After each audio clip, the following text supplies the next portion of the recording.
I was 30 seconds into the most important pitch of my life when Ryan's son walked in and destroyed everything. The 6 investors had been nodding along to my presentation, my 3 years of molecular research displayed on the screen behind me. Then Owen Mitchell strolled through that boardroom door wearing a cream suit that probably cost more than my monthly rent. "Sorry to interrupt, Lucas," he said, not sounding sorry at all, "but there's been a change of plan." The faces around the conference table shifted from interested to uncomfortable. "You know that look, the one that says your career just ended and everyone's too polite to tell you. I'm Lucas Stone, by the way, 48 years old.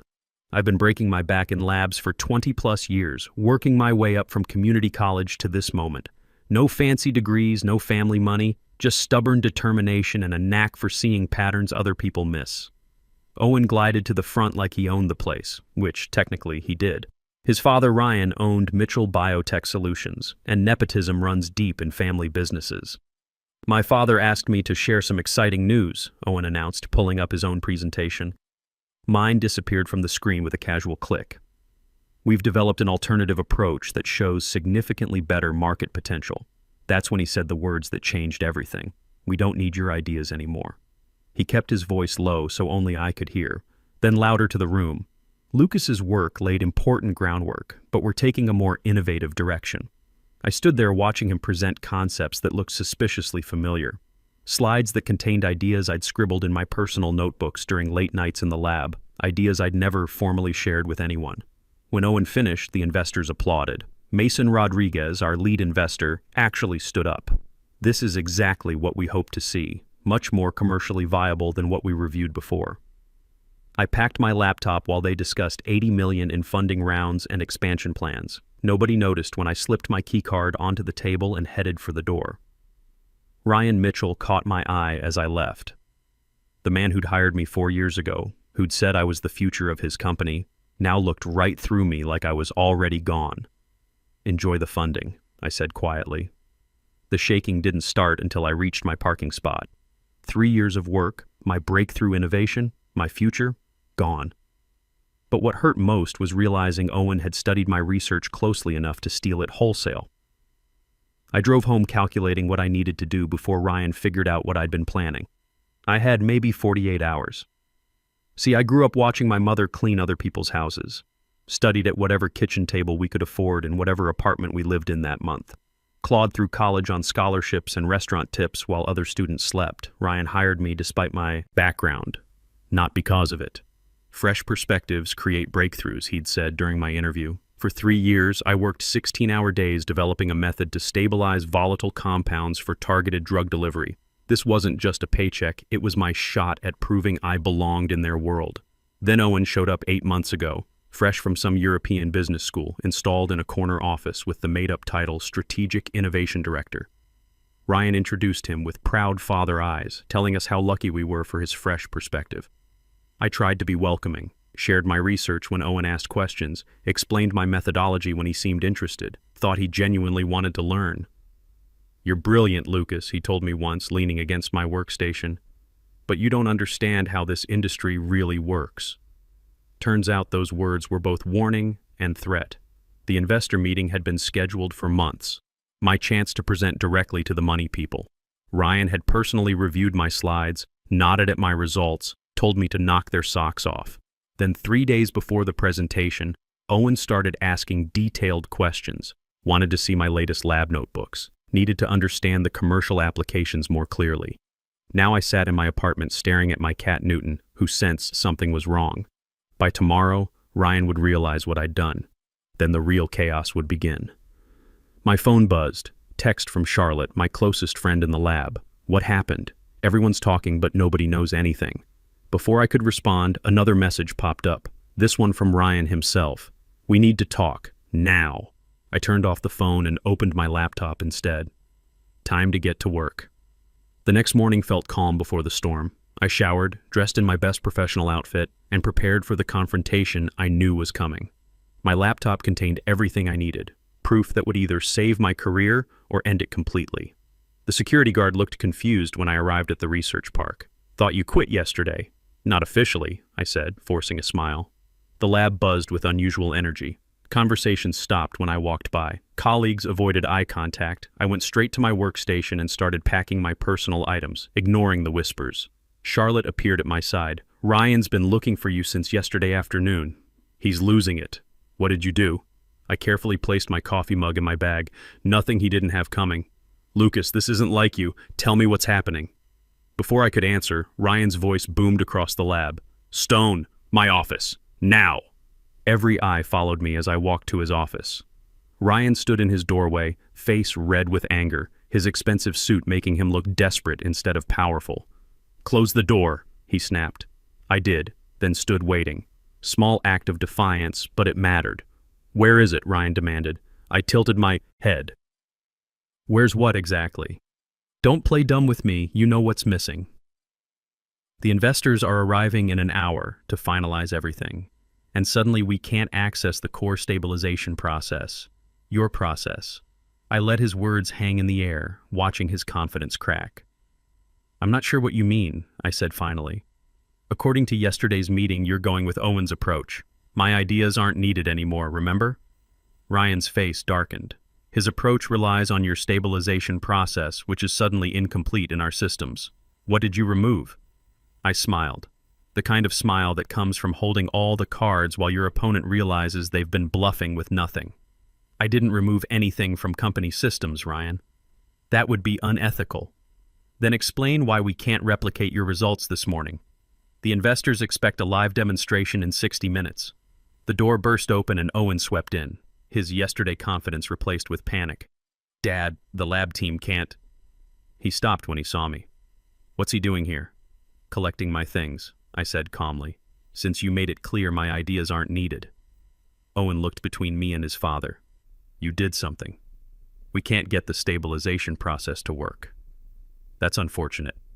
Have you tried following your own innovative approach? The one you presented yesterday?" The color drained from his face. "I was building on your work." "Really?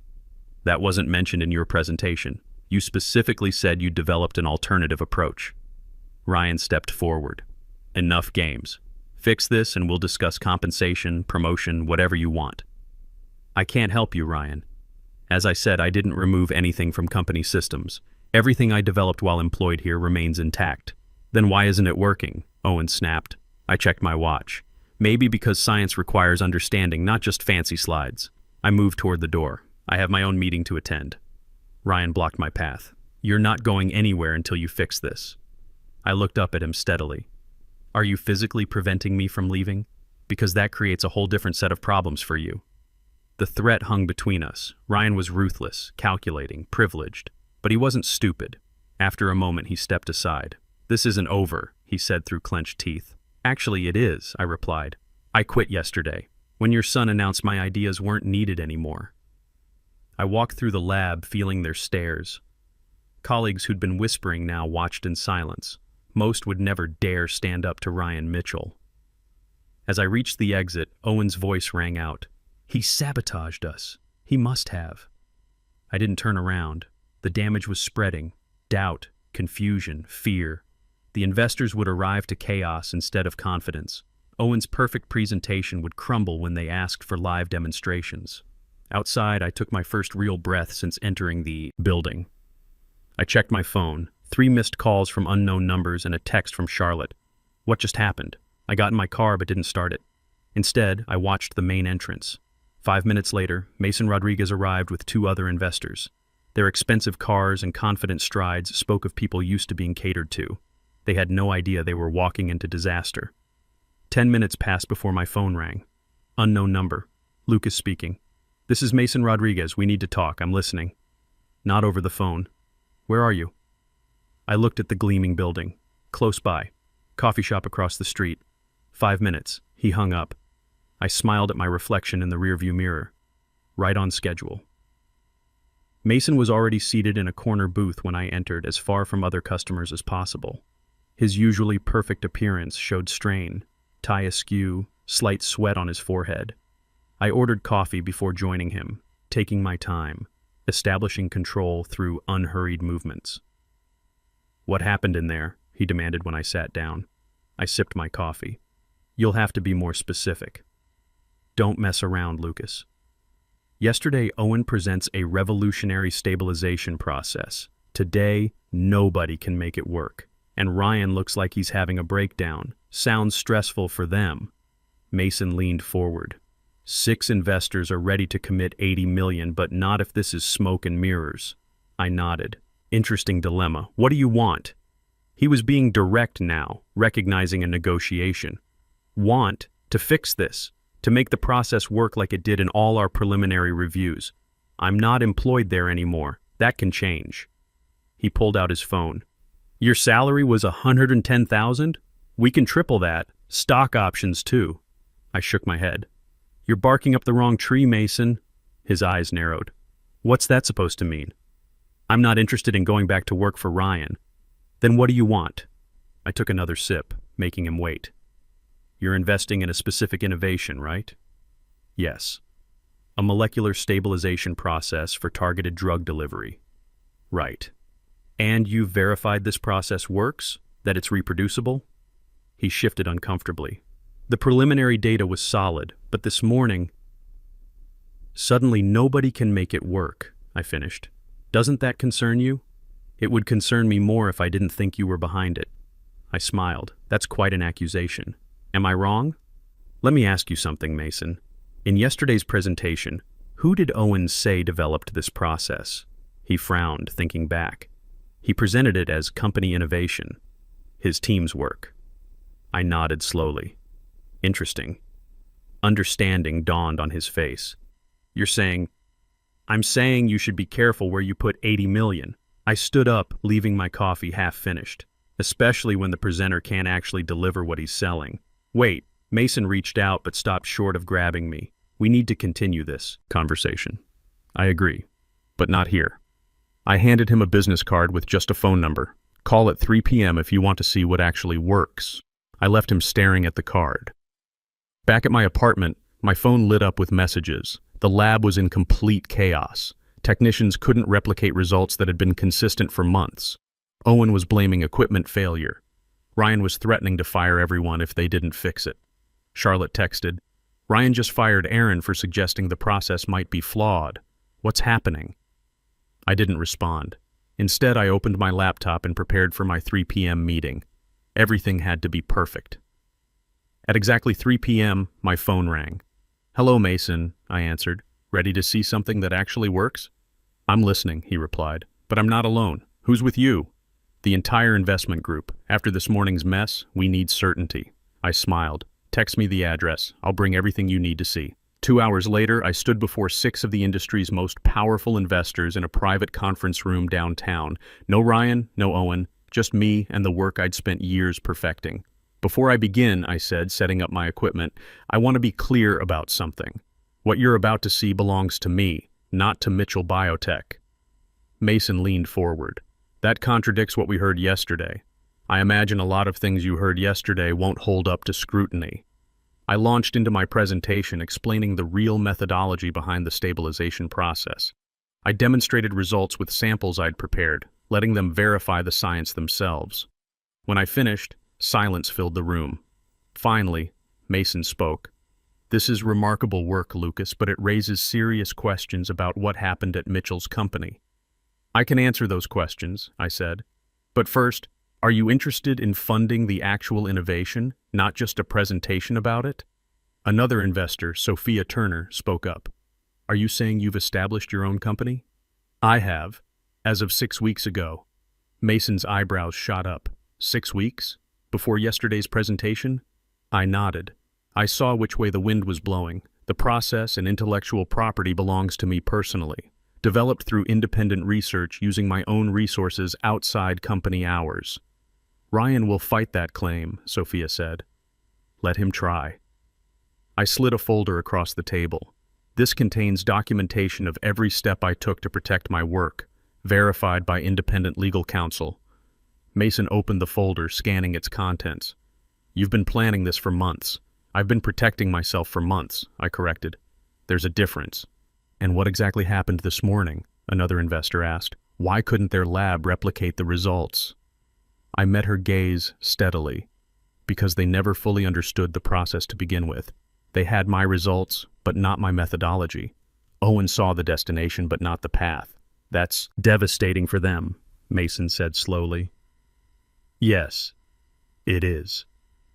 The investors exchanged glances, having a silent conversation. I remained standing, calm despite the butterflies. We need to discuss this privately, Mason finally said. I nodded, gathering my materials. Of course. No, Sophia interrupted, raising her hand. Stay, please. I have more questions. I paused between leaving and staying. Your documentation shows you developed this independently, she continued, tapping the folder. But you were employed by Mitchell during this time. Most contracts have IP clauses. Mine did too, I acknowledged, which is why I was careful to develop the critical components on my own time with my own equipment. The lab results they have show a version that works, but not the refined process I've perfected since realizing what was happening. When was that exactly? Another investor asked. When Owen arrived, I said simply. He asked too many specific questions, spent too much time examining my notes rather than understanding the science. After I caught him going through my desk after hours, I created a separate research path. Mason's eyes widened. You have proof of that? I nodded. Security footage. I requested it, claiming I'd misplaced some notes. The cameras caught him at my workstation at 10:30 p.m. on 4 separate occasions when I wasn't present. The room went quiet. I could see calculations happening behind their eyes, not just financial ones, but reputational. Nobody wanted to back a company built on stolen research. What exactly are you proposing? Mason asked. My company, Stone Therapeutics, is seeking investment to bring this stabilization process to market. We're small but focused. No bloated management, no nepotism. Just scientists who understand what we're building. And your team consists of? Sophia asked. Currently 4 people, including myself. All experts who left Mitchell in the past year due to... I paused, choosing words carefully. Leadership concerns. Sophia nodded slowly. You've been planning your exit for some time. I've been protecting my work, I corrected again. The exit became necessary when it became clear my contributions wouldn't be respected. One of the quieter investors leaned forward. What makes your process different from what we saw yesterday? In layman's terms. I appreciated the question. This was my element, the science itself, not the politics around it. Imagine trying to deliver medicine to a specific part of the body, I began. Traditional methods are like throwing darts blindfolded. Some might hit the target, but most scatter elsewhere, causing side effects. My process creates a guided delivery system. The medication remains stable until it reaches exactly where it's needed, then activates precisely. Applications? Mason asked. Cancer treatment initially, delivering chemotherapy directly to tumors without damaging surrounding tissue. Eventually, the platform could work for neurological conditions, autoimmune disorders, anywhere we need targeted treatment. The energy in the room shifted. This wasn't just about corporate drama anymore. It was about potential that transcended office politics. We need to verify your claims independently, Mason said, his voice carrying new respect. I welcome that, I replied. In the meantime, Sophia added, I suggest we pause discussions with Mitchell's company. The meeting concluded with handshakes and promises of follow-up. As I packed my presentation materials, Mason approached privately. Ryan called me 6 times today, he said quietly. I continued organizing my papers. That's unfortunate. He claims you stole research. That's rich, coming from him. Mason studied me. You knew this would happen. All of it. I met his gaze. I knew what kind of people I was dealing with. The rest was just paying attention. As I left the building, my phone vibrated with a text from Charlotte. Total meltdown. Ryan's firing everyone. Owen locked himself in his office. What did you do? I didn't respond. Some things were better explained in person. Another message appeared as I reached my car. This one from Ryan. This isn't over. You've made a serious mistake. I stared at the words, feeling not fear but calm. The threat was expected, predictable, like everything else about Ryan when you understood what motivated him. That evening, I met Charlotte at a quiet restaurant across town, away from anyone who might recognize us. She arrived looking exhausted, her lab coat exchanged for a sweater that couldn't hide the tension in her shoulders. I've never seen anything like today, Charlotte said immediately, not even waiting to sit down. Ryan completely lost it, threw a chair through his office window. Is everyone okay? Physically, yes. Professionally, half the senior staff resigned on the spot. The rest are updating their resumes. She leaned in. The investors pulled out completely. All of them. I nodded, unsurprised. You did something, she continued, studying my face. You know exactly what happened. I protected myself and my work. How? I smiled slightly. By understanding people's motivations. Ryan wants status and control. Owen wants to prove himself to Daddy without doing the work. The investors want returns without risk. And you? What do you want? Recognition for what I built. And never to feel as powerless as I did in that boardroom. Charlotte sat back. You're starting your own company, aren't you? Already started. 6 weeks ago. Her eyes widened. Before the presentation, I saw where things were heading. Is there... She hesitated. Room for another scientist? I thought you'd never ask. The next morning, my lawyer called with news. Ryan had filed an emergency injunction trying to block me from using his research. The judge had denied it based on the documentation I'd provided weeks earlier. He's floundering, my lawyer explained, making desperate moves without proper preparation. Will there be more legal challenges? Almost certainly, but we're prepared. Your foresight in documenting everything independently was crucial. By afternoon, industry blogs were buzzing. Mitchell Biotech's stock had dropped 15%. Board members were calling emergency meetings. Through carefully cultivated contacts, I learned that Owen had been quietly removed from his position. I didn't feel the satisfaction I'd expected. Instead, there was a strange emptiness, the vacuum that follows when something that consumed you suddenly evaporates. That evening, as I worked late in my small but growing lab space, the security system alerted me to a visitor. The camera showed Owen standing outside, looking nothing like the confident young man who had interrupted my presentation. His hair was disheveled, his clothing wrinkled, his posture defeated. Against my better judgment, I buzzed him in. He entered cautiously, glancing around the modest space with surprise. This is it? This is what destroyed us? You destroyed yourselves, I replied. I just refused to go down with you. He sank into the nearest chair without invitation. My father won't speak to me. The board removed me this morning. His voice held no tears, just disbelief. Everything's gone. What did you expect when you stole someone else's research without understanding it? I didn't steal it, he insisted automatically, then stopped himself. I adapted it, improved the presentation. Science isn't about presentations, Owen, it's about truth. About putting in hours to understand complex systems. There are no shortcuts.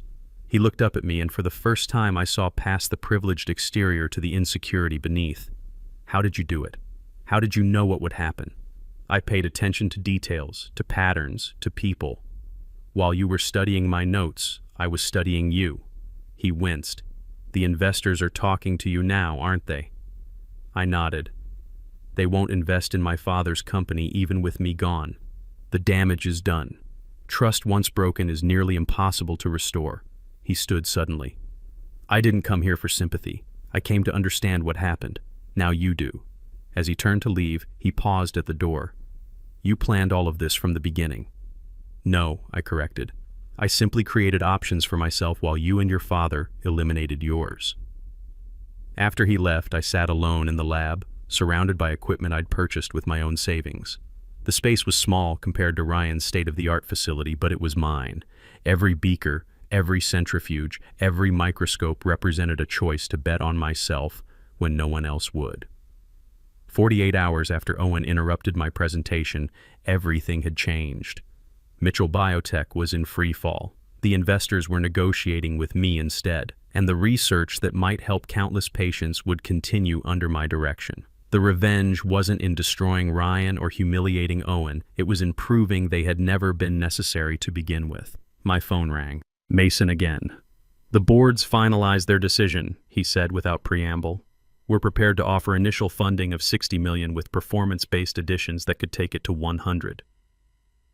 I closed my eyes briefly, absorbing the magnitude. There's something else, he continued. Ryan is being removed as CEO. The board's lost confidence. I see. They asked about you as a possible replacement. I laughed, genuinely surprised. I'm flattered, but no, I'm building something of my own now. I thought you might say that. Worth asking, though. When we hung up, I walked through the quiet lab, running my fingers over equipment that represented not just scientific tools, but freedom. The freedom to work on my own terms, to be recognized for my contributions, to never again stand silently while someone else took credit for my life's work. The next morning, a courier delivered a package to my apartment. Inside was my original lab notebook, the one that had disappeared from my desk months earlier.